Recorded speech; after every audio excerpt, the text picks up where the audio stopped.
This year marks the 150th anniversary of the start of the Civil War. Even more than the usual number of Confederate flags have been flying all across the South in recent months. There have been fancy balls to commemorate the war between the states, folks dressing up like Confederate soldiers, Southern aristocracy, even slaves. I was born in the South and lived in my native North Carolina until my mid-20s. Family, friends, the frying pan shoals, and the great Smoky Mountains beckon me back to the South on a regular basis. In my 47 years, I have had many close encounters with the Confederate flag, and I'm going to share some of those stories with you. Picture me at 15 years old. It is a sweltering move-in day at the all-girls boarding school in Winston-Salem, where I am returning from my sophomore year. During the summer, my roommate and I have spent hours on the phone planning how to decorate our room. We have settled on matching comforters with a rainbow motif and a lemon yellow carpet remnant. When I arrive at the dorm room, I find my roommate sitting on the top bunk, which we agreed would be hers for the first semester, hanging framed family photos on the short wall above the head of her bed. The lemon yellow rug covers the floor, and the rainbow comforters are neatly laid out on the beds. Hanging on the long wall over the top bunk is a very large Confederate flag. My first thought is, how tacky. The red, white, and blue of the stars and bars do not coordinate with our carefully planned color scheme. But my unease goes beyond the clashing colors. At 15, I am not yet able to name my discomfort with that flag hanging on the wall. In an adjacent 200-year-old building, I have been taught a very whitewashed version of the history of the Civil War, a war my classmates like to refer to as the War of Northern Aggression. My questions about how anyone could consider a state's right to self-determine to be more fundamental than a human being's right to freedom have gone largely ignored. My 9th grade history teacher towed the Southern Party line. The Civil War was not about slavery, but about state sovereignty.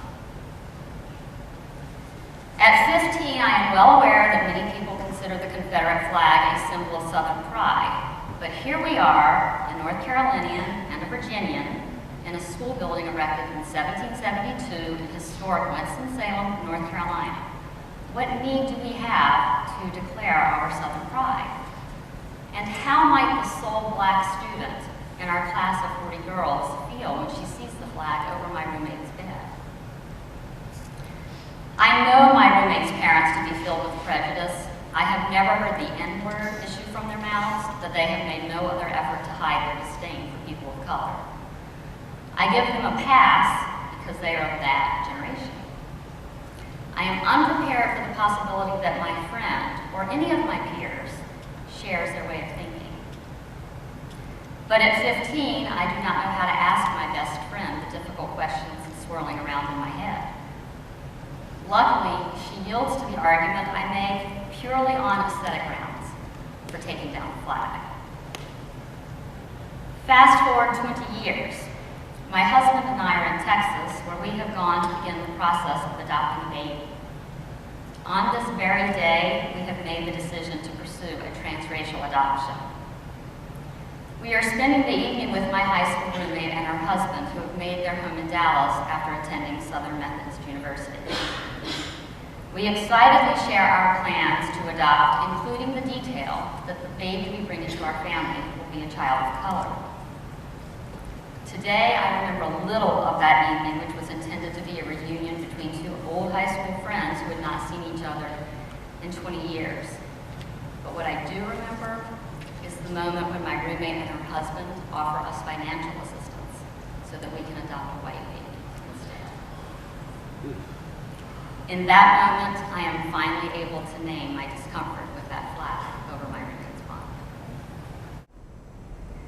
Fast forward again, this time to 2004. I now mother 2 children of color. On a crazy impulse, my husband and I are taking our children camping on a hot, hazy, humid August weekend in Ashburn, North Carolina. Even singing along with a James Taylor CD cannot quell the discomfort that I feel as we drive deeper and deeper into the foothills.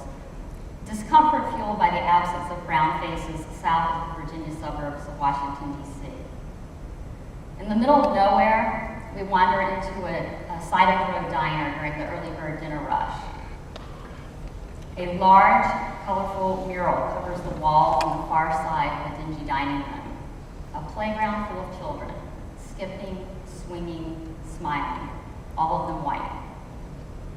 I can't help but point this out to my husband, who shakes his head as he looks from table to table, where all of the patrons are white as well. Convinced the brown faces are being hidden in the kitchen, I peek in as we all head to the restrooms to wash the travel grime from our hands. White cooks, white waiters, white dishwashers. This does not bode well, nor does the torrential rain and gusty wind that greets us as we begin to see the signs along the winding road guiding us to the state park. We make camp in the most unfavorable conditions imaginable. Finally get to sleep and awake to the beginnings of a steamy, blazing hot day, a day that will eventually reach 98 humid degrees. We spend a fun but depleting day at the zoo in the African Plains habitat, easily imagining we really are on a sub-Saharan safari, so oppressive is the air.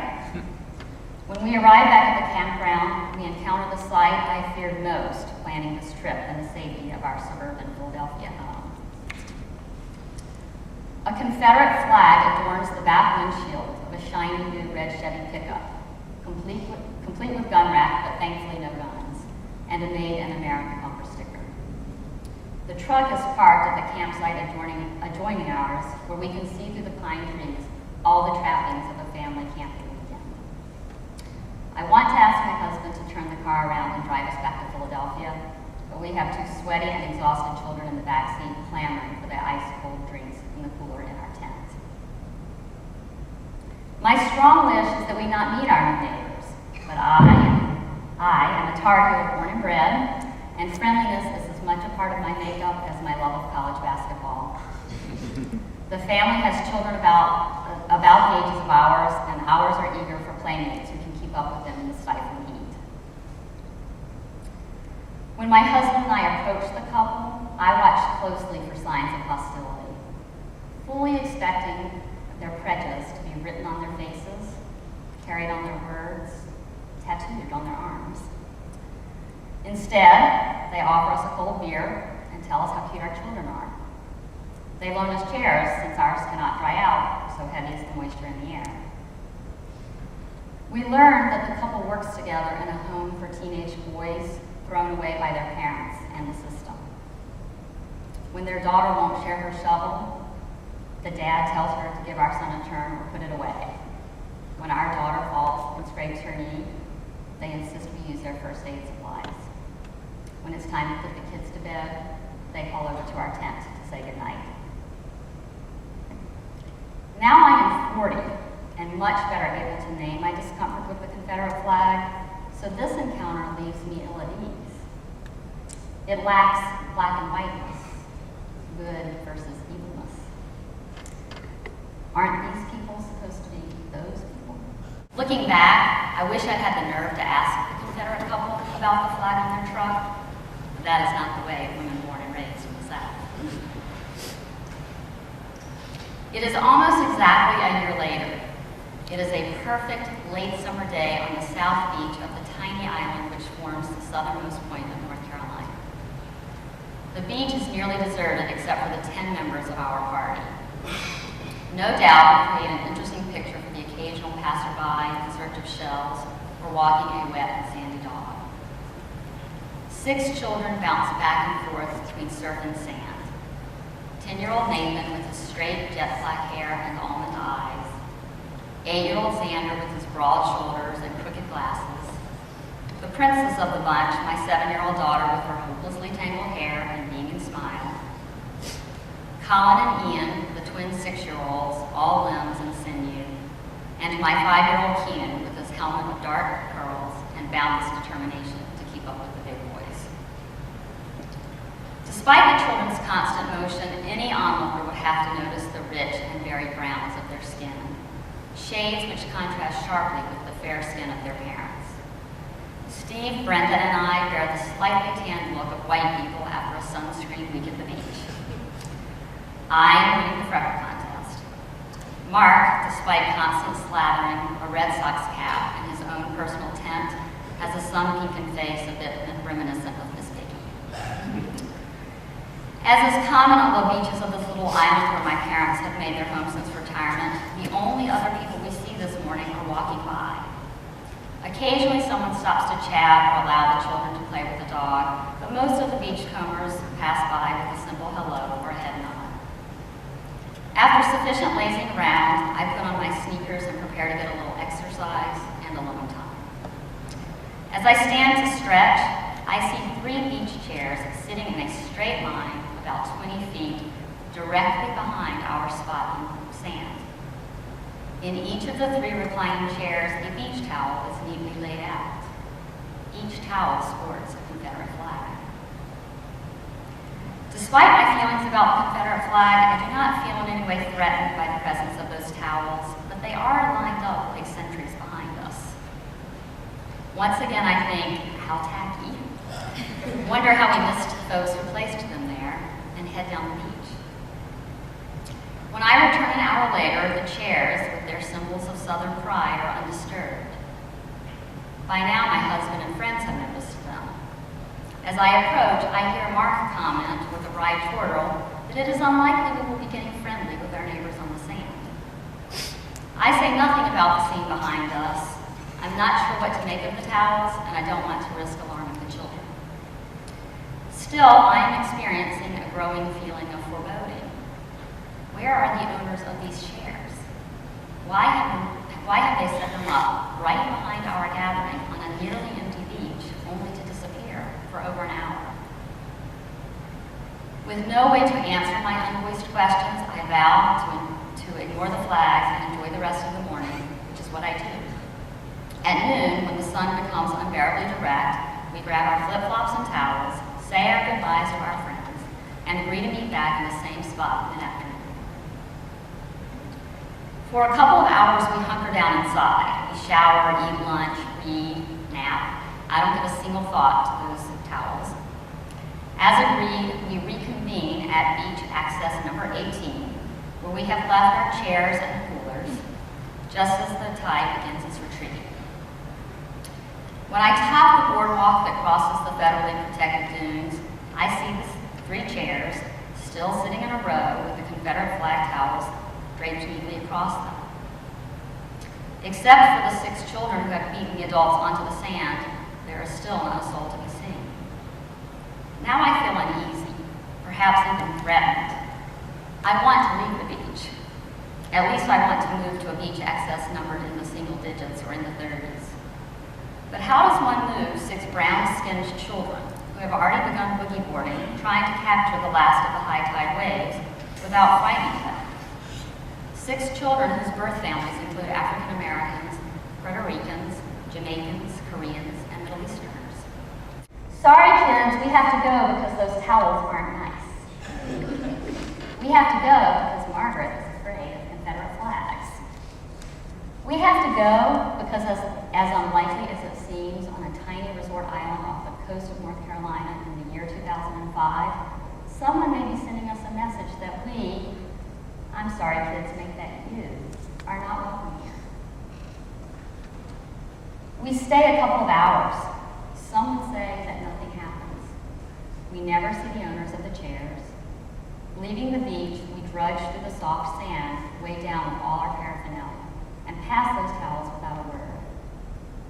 Standing by our golf carts, we do not speak about the chairs or the towels, but we plan to meet at East Beach, access number 35, the next morning.